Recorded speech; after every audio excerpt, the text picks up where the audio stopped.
Dando prosseguimento ao nosso estudo, né, em Mateus, vamos abrir as nossas Bíblias, por favor, no Evangelho de Mateus, capítulo 6. Evangelho de Mateus, capítulo 6. Nós vamos ler do versículo 9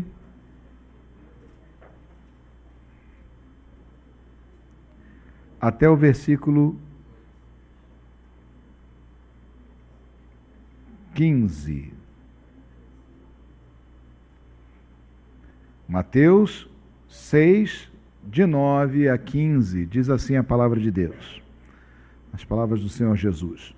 Portanto, vós orareis assim: Pai nosso que estás nos céus, santificado seja o teu nome, venha o teu reino, faça-se a tua vontade, assim na terra como no céu.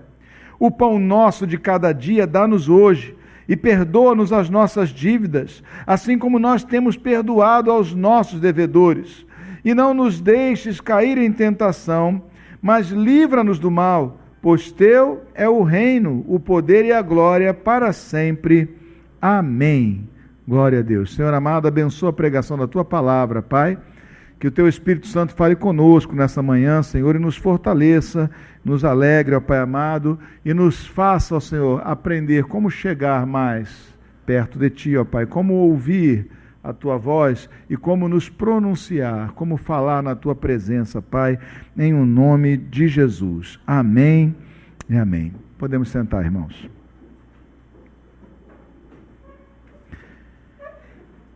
Na semana passada, nós estávamos falando sobre a devoção privada, né? A devoção particular, sobre essa questão de como devemos proceder no tocante à nossa espiritualidade privada. Temos uma parte dela que é pública, estamos agora aqui em público, né? Cada um de nós está exercendo a sua vida espiritual publicamente agora. Nós cantamos juntos, nós oramos juntos, né? E agora estamos... vocês sentados, eu em pé, né, juntos, nos preparando para refletir na palavra de Deus. Mas a vida espiritual, ela não é só um ato público, ela é um ato particular com Deus. E essa parte, esse ato particular é que a demonstra mais genuína, justamente quando ninguém está olhando ou medindo a nós, ninguém está, digamos assim, observando-nos, é que nós mostramos quem de fato somos, né? Quando você vê, hoje em dia tem muitas câmeras escondidas em todo lugar, né? E aí você vê, muitas vezes a pessoa quando acha que está sozinha e sem observação, muitas vezes ela comete gafes, faz coisas, né? A pessoa se vê num lugar fechado e começa a dançar, e faz alguma coisa assim, meio fora de contexto, meio louca, né? Parece meio louca, porque aquilo é intimidade, é o que ela está sentindo, é o que ela quer fazer de fato. Quando nós estamos diante de outras pessoas, nós medimos muito o que nós falamos, medimos o que nós pensamos. Eu agora estou medindo tudo que eu falo, faço, e qualquer gesto meu aqui, né, eu estou medindo e você está medindo também. Então, é natural que fica comprometida, então, de certo modo, a nossa espontaneidade. Né? Mas quando nós estamos sozinhos, quando nós estamos no particular, quando nós estamos sem que ninguém nos observe, sem que nada possa registrar os nossos atos, é que nós revelamos mais espontaneamente aquilo que está dentro do nosso coração de fato, né? Sem nenhuma preocupação. É nessa hora que aquele que canta mal, né, se sente envergonhado, às vezes cantar na frente dos outros, arrisca aquela nota que ele sabe que ele nunca vai chegar e dá aquela desafinada, aquela miada legal, porque não tem ninguém para dizer, ai meu Deus do céu, ou coisa parecida. É normal. Todos nós temos. Ninguém é exatamente transparente ou totalmente transparente. Eu costumo brincar, dizer que a minha vida é um livro de páginas abertas, de capas abertas, mas com as páginas coladas. Tem páginas que eu colo, que eu não quero que ninguém saiba, que ninguém veja, porque me exporia, obviamente, a julgamentos, exporia a fragilidades e coisas mais. Mas, quando nós estamos diante de Deus, nós podemos ser completamente, né? Ou seja, longe dos olhos dos outros, mas diante do Senhor, ou na vida praticando a espiritualidade, a vida espiritual de modo privado, é que nós, de fato, podemos nos derramar plenamente perante Deus. Então, as duas coisas têm lugar e têm importância. Né? As duas coisas, a nossa vida espiritual, ela tem um caráter público e ela tem um caráter privado também. Ela tem que ter essas duas coisas.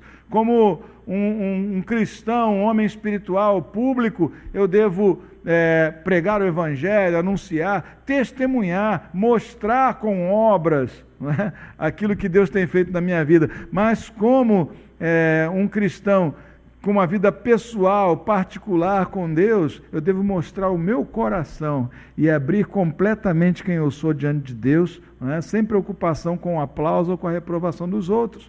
E é disso que Jesus está falando, porque quando nós vimos aqui na semana passada sobre Jesus recriminar aquelas pessoas que praticavam seus atos de modo público, ele não está falando daquilo que, digamos assim, é praticado de modo comum, mas daquilo que destoa, daquilo que é feito com o único propósito de atrair atenção e atrair o aplauso ou o reconhecimento dos demais. Quando nós todos cantamos aqui, nós estamos fazendo uma coisa de modo coletivo, ninguém sobressai nisso. Quando nós oramos coletivamente, também não é? Então, isso não ofende de modo algum o que o Senhor espera de nós, mas Ele está falando aqui das pessoas que fazem as coisas apenas com o propósito de serem vistas e observadas pelas outras, e que muitas vezes, de modo privado e particular, não estão fazendo nada disso, ou muito menos, ou fazem muito pouco, porque simplesmente o que interessa para elas não é a comunhão com Deus, mas é a aprovação dos outros, né? É a imagem que ela projeta nos outros de si, para que ela, ou vendo essa imagem refletida na forma de elogio, se sinta melhor, ou engane mesmo os outros, né, com outros propósitos. Mas aqui ele vai falando sobre essas coisas, como nós vimos na semana passada, né? E ele fala então, lá no versículo 7, orando, não useis de vãs repetições. E por que eu estou voltando a esse tópico especificamente? Porque quando a gente aprende uma oração como o Pai Nosso, né, nós podemos correr o risco de entender que há aqui uma contradição. Jesus diz, não useis de vãs repetições. E ele ensina uma oração, né, com um texto específico, com um texto, vamos dizer assim, determinado. Então, tem aqui uma contradição. Não, tudo depende da maneira como nós usamos isso. A oração do Pai Nosso é uma oração modelar. Não é que você não possa orá-la, ou seja, falar, né? Recitá-la, vamos dizer assim. Mas ela é, acima de tudo, uma oração modelar, um modelo de oração. Uma oração da qual nós podemos extrair os elementos que devem estar presentes na nossa oração, nas orações de cada um de nós. Agora, como uma oração que todos nós conhecemos, né? Então ela é boa também para a gente fazer isso em público. Às vezes, quando nós queremos fazer uma oração, ressaltar a nossa unidade, né? Poderemos orar. Mas eu, pessoalmente, né? Imagino que não seja bom ficar repetindo muito isso. Eu geralmente faço essa oração, uma situação em que geralmente nós fazemos essa oração, são aquelas situações em que nós temos um público heterogêneo e heterodoxo também, pessoas com crença diferente, né? Mas que poderiam fazer esta oração. Então eu oro, né? A gente faz isso. Eu faço isso geralmente, e desculpem, por favor, não façam associação entre uma coisa e outra. Eu faço isso geralmente em casamentos, onde há muitas pessoas convidadas, e eu faço isso em sepultamentos, onde há muitas pessoas também. Então, por favor, sem qualquer associação entre casamento e sepultamento, é uma coisa que é feita, com esse propósito, de dar a oportunidade de fazermos algo em comum e que seja de acordo com a vontade de Deus. Então, nós temos que encarar o Pai Nosso mais como uma oração modelar, como um modelo, e não como um texto a ser recitado, porque o próprio Senhor Jesus disse que nós não deveríamos usar de vãs repetições. Ora, mas essa oração pode se tornar uma vã repetição? Pode, desde que você fale ela ou pronuncie ela de modo oco, de modo vão, de modo mecânico, automático e sem conteúdo. Ou seja, meramente forma, mas sem nenhum conteúdo. Qualquer um de nós pode acelerar um pouquinho isso aqui e falar sem pensar praticamente, porque simplesmente já está decorado. O nosso cérebro, a gente muitas vezes age de modo reflexo e de modo racional, não é? Nós temos duas ações típicas do nosso trabalho cerebral. E as pessoas podem simplesmente responder isso ou falar sobre isso sem pensar e sem meditar sobre nada disso. Alguém chega para você e diz bom dia, o que você fala? Não sei, deixa eu pensar se é um bom dia mesmo. Você não reflete, a pessoa diz bom dia, você diz bom dia. Né? Eu costumo brincar que às vezes eu estou mal-humorado, se alguém chegar para mim e disser bom dia, eu digo para quem? Digo, para quem? Mas na verdade, o reflexo é bom dia. E às vezes o dia está péssimo, mas a pessoa diz bom dia. Ou tudo bem, e a pessoa responde tudo bem. Às vezes está mal. Né? Não corresponde à realidade. Pode ser que a pessoa esteja querendo esconder do outro que não está bem. Mas muitas vezes a pessoa diz, tudo bem, tudo bem. Aí a pessoa depois é que vai parar e pensar, não está bem, não, eu estou assim, eu estou assado, estou desse jeito. Né? A gente faz coisas às vezes sem pensar. Uma vez eu fui visitar um irmão, ele estava na UTI, e eu entrei, aquela de introduzir a conversa, ô irmão, tudo bem? Ele virou para mim e perguntou, o que você acha? Eu disse, é verdade. Levei na cara porque merecia. Levei porque merecia. Mas a gente fala coisas assim às vezes, né? Eu achei graça, eu disse, rapaz, eu só estava introduzindo a conversa, está vendendo nele também, né? Eu não podia deixar barato. Eu só estava introduzindo a conversa, me desculpe, eu sei que você não está bem. E é por isso que eu vim aqui, porque você não está bem. Quase que eu disse para ele, você não está bem, inclusive, do seu coração, porque eu vim aqui para te abençoar, já está me batendo. Mas a gente fala coisas assim, de modo reflexo, sem pensar. O que o Senhor não quer é que isso esteja acontecendo, que a gente transforme nisso a nossa vida espiritual, ou seja, esvaziar a vida espiritual, ou os nossos atos espirituais, esvaziá-los de conteúdo e apenas apresentar a forma. Entende? É apenas apresentar a forma. Que decepção se você abrisse a embalagem do seu doce preferido e ele só tivesse a embalagem, não tivesse nada dentro. Como ganhar uma caixa de bombons, aquele que te faz babar. E aí quando você abre a caixa, não tem nada, era só uma caixa. É isso que é uma oração vã, é uma caixa. Pode ser bonita, mas não tem nada dentro, muitas vezes. E aqui então, nessa oração modelar, nós podemos tirar aqui alguns elementos. Eu já mencionei na semana passada sobre algumas coisas que devem fazer parte da nossa oração. Que oração não é meramente petição, que a oração, ela tem outros elementos dentro. E aqui começa então o Senhor Jesus ensinando eles a orar. E ele diz, Pai Nosso. Em primeiro lugar, é para quem você está orando. Você está orando não para alguém que não se identifica contigo, mas para alguém que se identificou contigo. Para alguém, para um Deus, um Senhor, que se familiarizou conosco. Não foi você que se familiarizou com Ele, foi Ele que se nomeou Pai e se desejou ser recebido por nós como Pai. Foi Ele. Então, não é uma entidade que você deva temer e se assustar ou se angustiar diante dele, mas é alguém acolhedor, que por princípio te ama, que te gerou e te criou, e que assim, já que te gerou e te criou, teria te gerado e te criado para quê?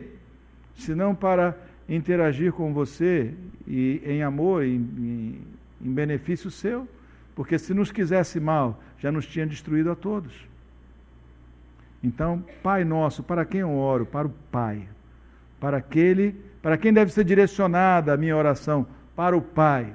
E agora, passemos aí então, para nenhum outro deve ser direcionada, porque nós temos no Pai, o único para o qual deve ser direcionada a nossa oração, em o nome de Jesus. Sendo que é o mesmo Deus, Pai, Filho e Espírito Santo, se você começar a sua oração e disser, Jesus me ajuda, você também não está errando, não, porque é o mesmo Deus, 3 pessoas, um Deus só.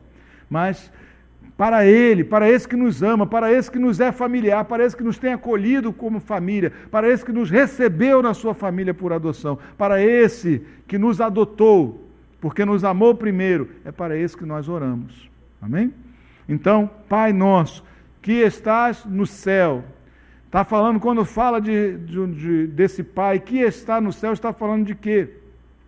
De alguém que não tem as limitações dessa terra, de alguém que é altíssimo, de alguém que está acima, de alguém que não tem as mesmas propriedades e características, limitações nossas, mas que é acima de nós e muitíssimo elevado. Então está falando dos atributos de Deus. Esse Pai que está no céu, quando fala de estar no céu, ele está numa posição mais elevada, então ele tudo vê. Se ele tudo vê, então ele é onisciente. Se ele está numa posição mais elevada, isso também fala da sua onipotência. Se ele está nos céus e tudo que existe no universo,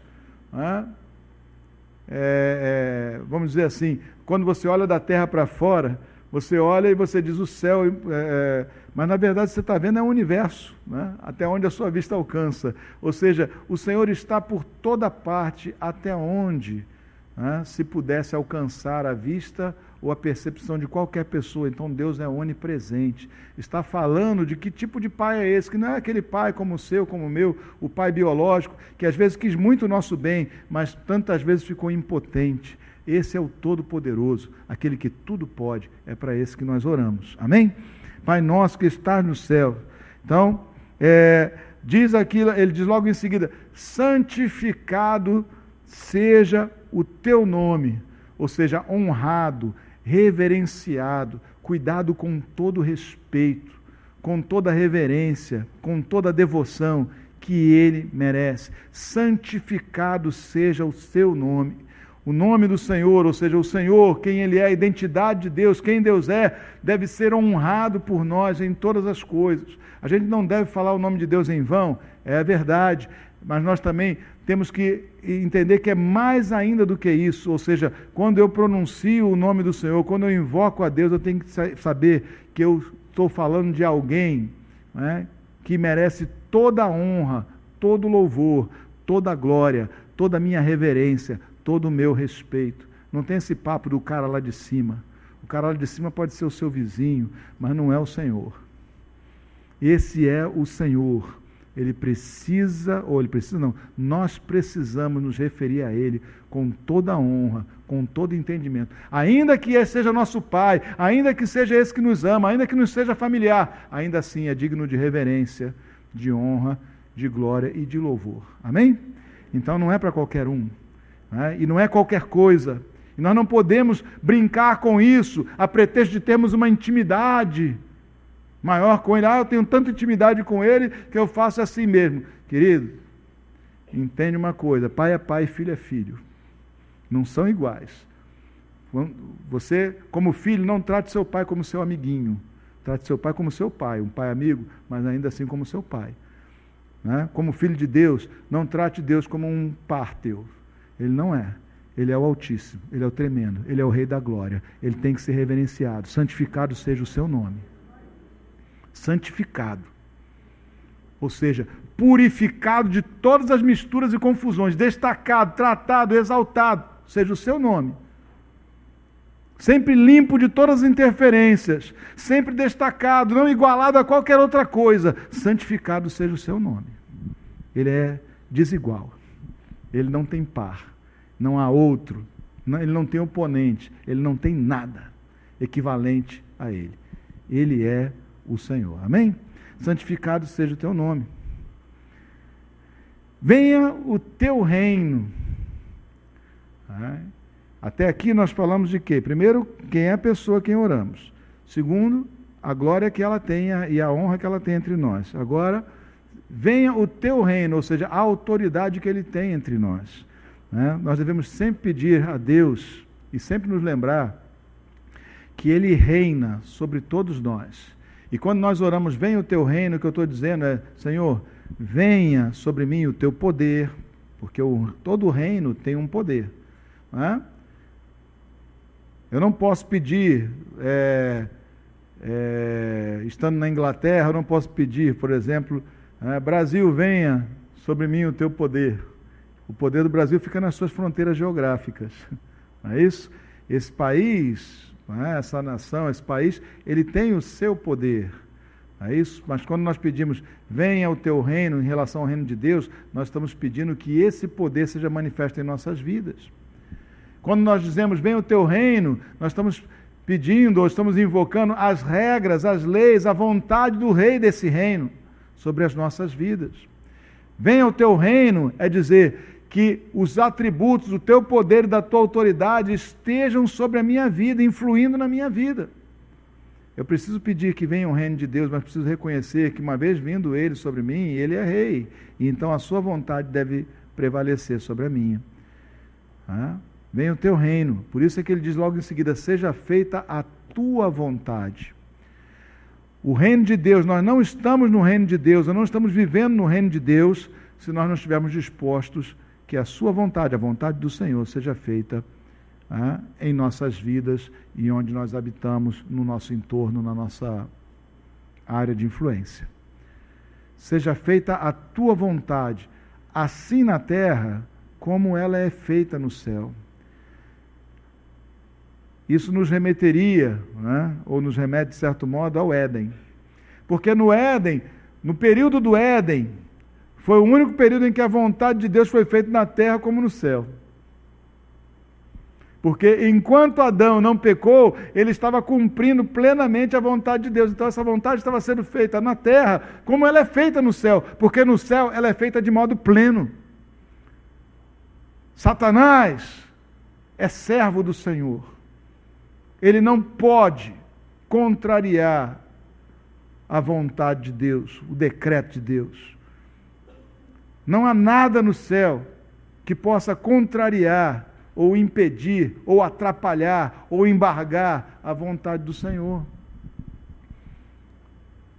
Mas a vontade de Deus, ela deve ser feita tanto na terra como no céu. Na terra, como ela é feita no céu. E ela, na prática, só foi feito isso no período em que Adão estava em obediência no Jardim do Éden. Mas o Senhor há de recriar as coisas, fazer um novo céu e uma nova terra.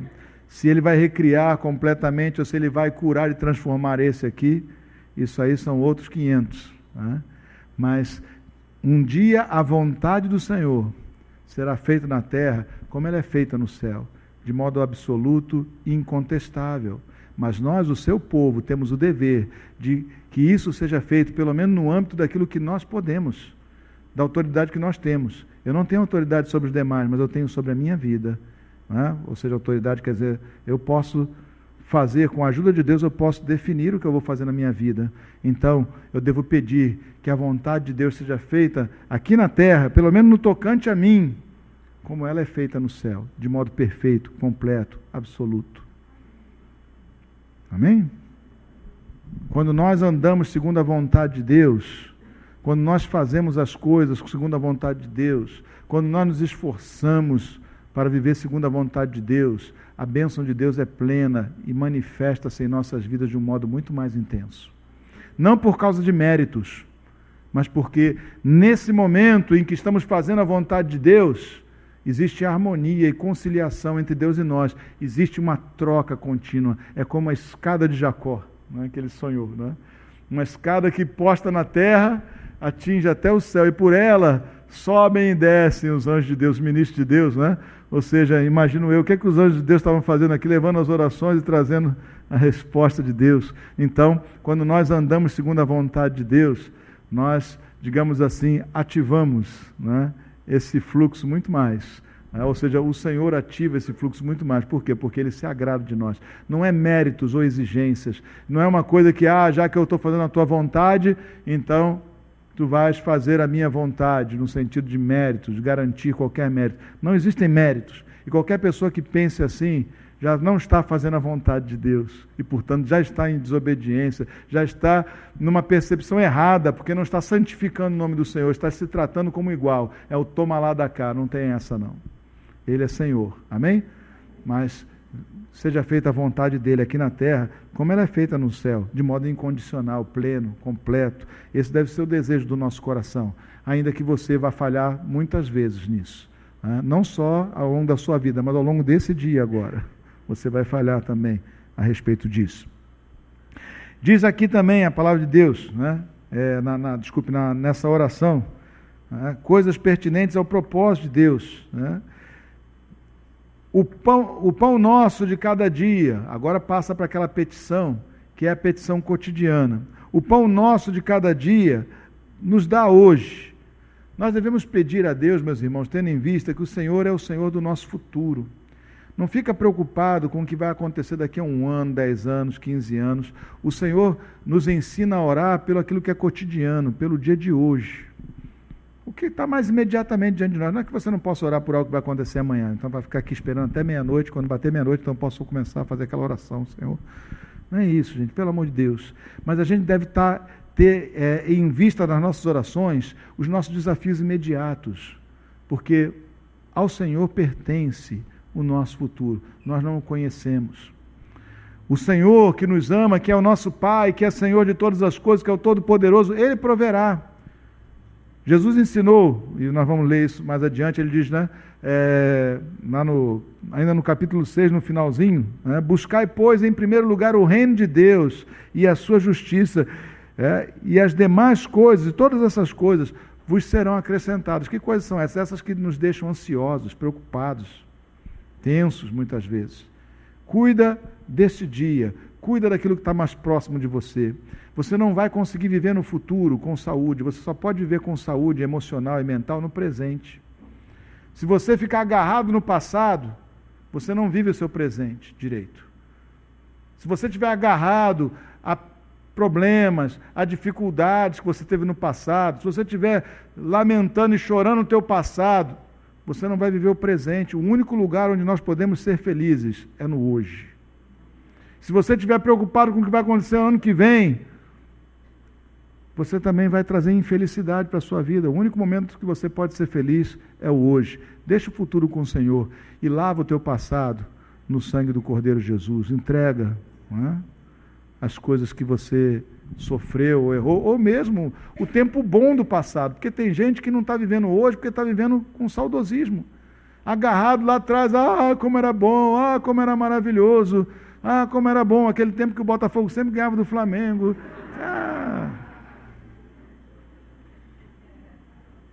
Não é isso? Vai ganhar de novo. Há controvérsias? Não pode ficar vivendo no passado. A gente tem que viver o dia de hoje. E pedir a Deus o pão nosso de cada dia. É hoje que eu preciso ser abençoado. Hoje é o tempo de viver. Hoje é o tempo de ser feliz. Não é amanhã, nem é no passado.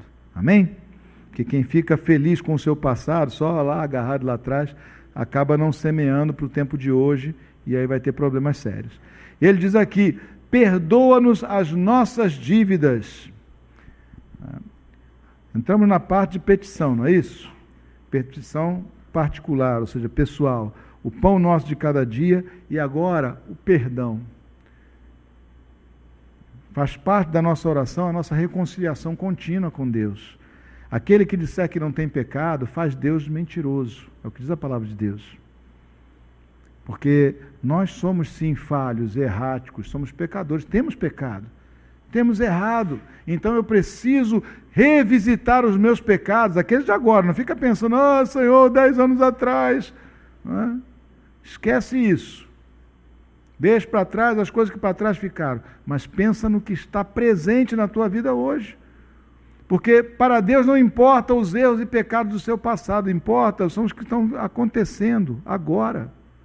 Porque Deus não fica anotando ou guardando os nossos erros para poder reclamar com você depois.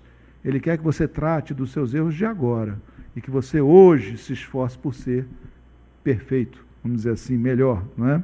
Então diz aqui, perdoa as nossas dívidas, assim como também nós temos perdoado aos nossos devedores.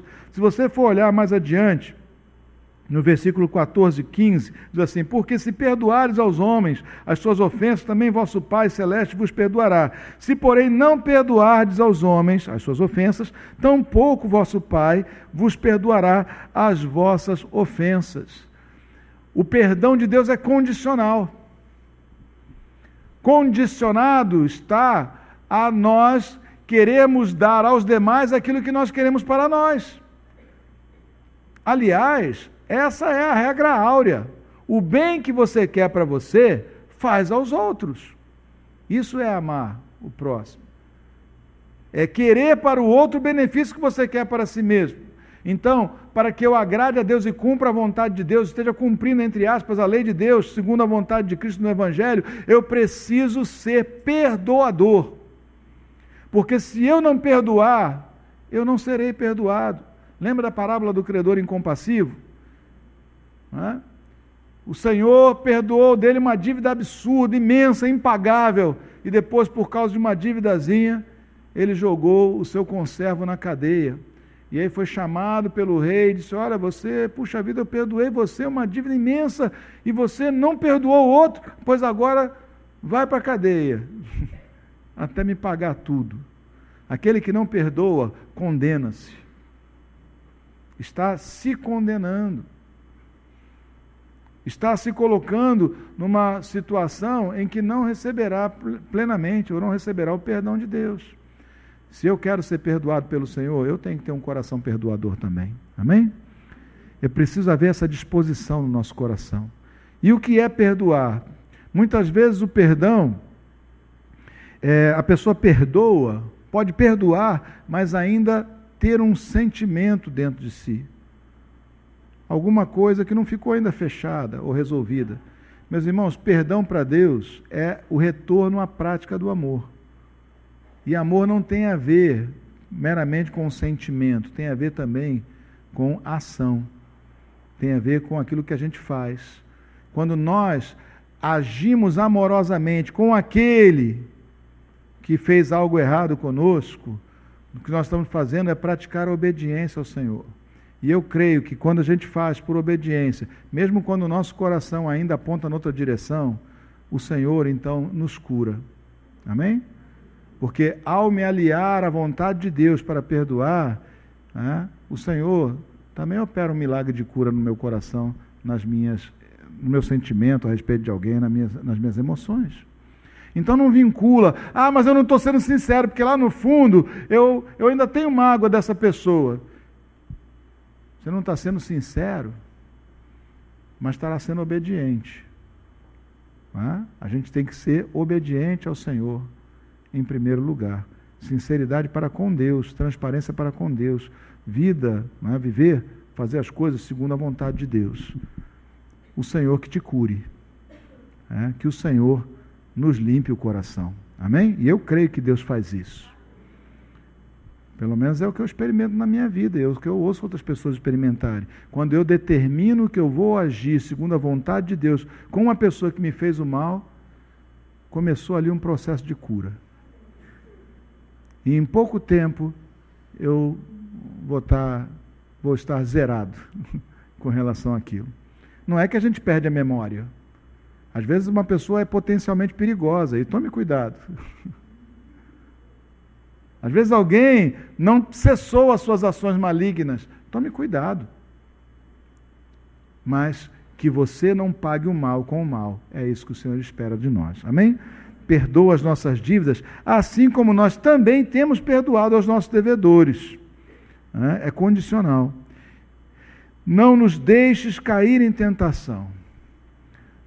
Tentação é uma coisa que é diferente de pecado. Você é tentado, eu sou tentado, todos nós somos tentados. E a tentação, graças a Deus que a gente não tem assim um telão na testa da gente que mostra aquilo que a gente pensa. Porque as pessoas iam ficar horrorizadas com você, não iam. De vez em quando passa cada pensamento na sua cabeça que se ele fosse publicado, você ia ficar mal. Quantas vezes passam maus pensamentos na cabeça da gente? Imoralidades, iras e mágoas, pensamentos malignos, ou seja, de fazer alguma coisa ruim. Passa. Isso são tentações. A tentação, ela não é em si um pecado. Ela é uma provocação para o pecado, a qual nós devemos responder com um sonoro não. Dizer, não, eu não vou fazer isso. Não, eu não vou agir assim. Não, esse pensamento eu não vou alimentar. Mas quando alguém alimenta, por exemplo, não é? Porque a pessoa pode passar na cabeça um pensamento sensual sobre alguém. Mas se você fica lá na sua casa, ou em outro lugar, ou toda hora trazendo aquele pensamento na cabeça, eu não vou fazer nada, mas eu vou ficar aqui pensando. Aí, você está criando cobra para te morder. Aí, você está agindo imprudentemente. Aí, eu ouso dizer que esse tipo de tentação, alimentada, ela é um pecado em si. Porque já se tornou uma intenção impura. É uma intenção, ainda que praticada, ainda que exercida apenas no nível da mente. E não só sobre isso, sobre vingança. Tem gente que fica pensando assim, se Deus deixasse só um pouquinho, arrebentava com a cara daquele fulano. Senhor, vira para o outro lado, finge que não vê, eu vou pegar ele. Se Deus me desse um salvo-conduto, Marco, você tem 1 minuto para fazer o que você quiser, e eu não vou olhar. E a pessoa fica alimentando essas coisas. Isso em si já é pecado. É diferente do pensamento que passa e que nós repreendemos e reprimimos imediatamente. Todavia, aqui diz, não nos deixes cair em tentação. Ou seja, quando eu estou em tentação, que eu não caia. Mas livra-nos do mal, que é o pecado propriamente dito. Não é isso? Então, a gente precisa pensar o seguinte sobre pecado, aqui, sobre essas questões de pecado. Lá em Mateus capítulo 26, versículo 41, quando Jesus está sendo tentado, lá no jardim do Getsemane, que os discípulos estão orando com ele, ele sai para orar com Pedro, Tiago, João, e aí quando ele volta, eles estão dormindo. Jesus diz para eles, olha, puxa, vocês não podem vigiar comigo nem 1 hora sequer, Mateus 26, versículo 41. E aí ele completa, diz, vigiai e orai para que não entreis em tentação. O espírito, na verdade, está pronto, mas a carne é fraca. Que coisa estranha de se dizer, né? Mas é maravilhosa. É um conhecimento maravilhoso. Ele diz, vigiai e orai para que não entreis em tentação. Se eu vigiar, se eu ficar vigilante, ou seja, ficar atento, se eu não me descuidar dessas questões espirituais, inclusive dos pensamentos que povoam a minha mente, se eu vigiar, ficar vigilante e orar, eu nem vou entrar em tentação, pelo menos naquelas brabas. A tentação vai passar como uma andorinha, passou por cima da sua cabeça, mas não fez mais nada. Como um passarinho sobrevoou, mas não fez mais nada. Mas esse livramento é para quem vigia, ou seja, procura saber qual é a vontade de Deus e cuida o tempo todo para que ela não seja descumprida, e ora. Aí a tentação perde a expressão. Aí a tentação não tem essa força que leva a pessoa a um estado de angústia e de sofrimento interior. A um estado de provocação angustioso, angustiante. Aquele que vigia e ora. Por quê? Porque Jesus diz assim, olha o que Jesus completou aqui, ele diz, porque o Espírito na verdade está pronto, mas a carne é fraca. Eu tenho falado disso nas últimas 3 semanas, de vez em quando eu pontuo sobre esse assunto aqui. O processo do pecado em relação àquele que crê. Quando você recebeu Jesus como seu Senhor e Salvador, quando você creu, o Espírito Santo entrou em você, veio habitar com você. Quando você creu em Jesus como seu Senhor e Salvador, naquele mesmo instante, houve aquilo que nós chamamos de justificação. A obra que Cristo praticou na cruz, naquele instante em que você creu, ela teve eficácia para para expiar, para pagar os teus pecados de tal modo que você se torna não condenável, ou seja, não pode mais ser condenado. Está salvo. Quando eu creio é que eu sou salvo. Quando eu creio em Jesus como meu Senhor e Salvador, a salvação entrou em mim e eu ainda que praticando erros, cometendo erros, eu nasci de novo, o Espírito Santo está em mim, a vontade de Deus foi introduzida em mim. Mas permanece também o Adãozinho lá dentro. Ou seja, a justificação é imediata quando eu creio. Jesus pagou o preço, eu não serei cobrado. Mas eu não fui santificado, eu continuo errando. Por quê? Porque tem Adão. o Espírito Santo veio, o novo nascimento, o novo coração em Cristo, mas também a velha criatura está presente.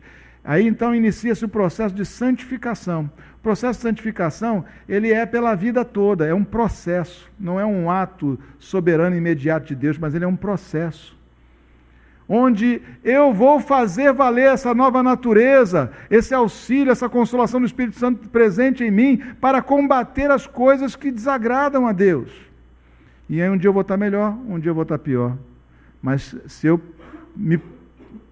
buscar e a exaltação do Espírito, exaltar o Espírito, né? Eu exaltar essa comunhão espiritual, essa nova natureza, então quanto mais eu fizer isso, tanto menos poder a velha natureza terá. Não é isso? Então, pela oração e pela vigilância, né? Enfraquece o poder de Adão e fortalece-se o poder do Espírito Santo que habita em mim. É um processo da vida toda. Por isso é que nós temos que estar sempre buscando comunhão com Deus. Por isso que eu não posso dizer, não, essa obra já foi feita, agora deixa para lá. Não é assim não. Ok? Lá no futuro, lá na frente, haverá um outro ato de Deus, que vai ser a glorificação. De repente, num piscar de olhos, nós seremos todos transformados. Aí o que vai acontecer? Adão vai ser tirado de nós, a nossa natureza antiga vai ser levada de nós, então não terei mais dupla natureza, eu terei uma natureza só. Não é? E aí então, o pecado não terá mais qualquer ação, ele terá sido lançado no lago de fogo e enxofre.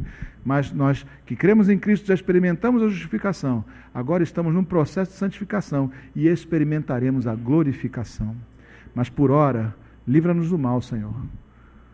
Eu preciso buscar e pedir a Deus para que Ele me livre do mal. Eu preciso exaltar essa nova natureza espiritual e pender para o Espírito, para que eu não fique pendendo para o lado da carne. Eu tenho que alimentar essa nova vida, esse novo eu espiritual, pela palavra de Deus, pela oração, pela comunhão, enfim, por todas as disciplinas espirituais, pelo jejum, para que eu possa, então, viver como Cristo e não como uma velha criatura. Amém?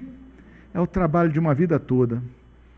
Você vai oscilar, você vai vacilar, mas toda vez que você buscar, ou quanto mais você buscar, tanto menos fraco você será, e tanto mais será livre do mal. Amém? E vai obter vitórias imensas, coisas que nunca mais vão voltar. Tem coisas que nunca mais vão voltar. Vão ameaçar, vão tocar trombeta, vão dizer, olha que eu volto. Mas você vai dizer, não, está fora. Sai para lá, eu não te pertenço mais. Tem coisas que nunca mais vão voltar. Isso é o sucesso, digamos assim, da nossa santificação. Mas, ainda assim, lutaremos contra o pecado até o último dia de nossas vidas, ou até o último dia antes de Jesus voltar, até o dia em que Jesus voltar. Amém? Então, nota que esses são os elementos que Jesus está dizendo da oração, as coisas que devem ser buscadas.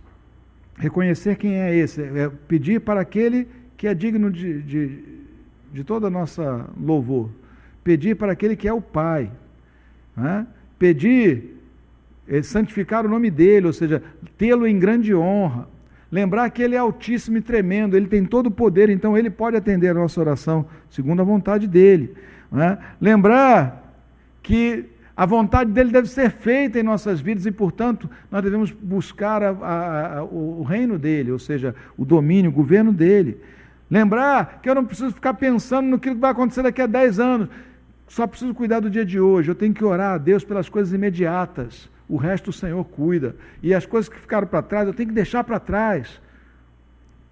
Deixar o Senhor curar. Lembrar que o perdão que eu quero, eu devo dar a outro. De outra forma, eu não o receberei também. E lembrar que estamos em santificação. É um processo. Já viu aquelas placas assim, desculpe, estamos em manutenção? Significa que o lugar está aberto, mas tem limitações. Significa que as coisas estão em andamento. É isso aí. Quando você olhar para mim, quando eu olhar para você, lembra? O outro está em obras, em reformas perpétuas. Parece até aquelas reformas que nunca acabam, né? Mas essa é uma boa reforma e ela vai ser pela vida toda. Amém? Ele nos livrará do mal, porque dele é o reino, o poder e a glória para todos sempre. Amém. Senhor amado, graças te damos, ó Deus, porque tu cuidas de nós. Senhor, ensina-nos a orar. Ensina-nos, ó Senhor amado, a perseverança na oração. Ensina-nos, ó Senhor amado, a disciplina, a importância da disciplina na oração. Ensina-nos, Senhor amado, que nós precisamos e dependemos do Teu poder operante sobre as nossas vidas. E que esse poder Tu operas mediante a oração da fé.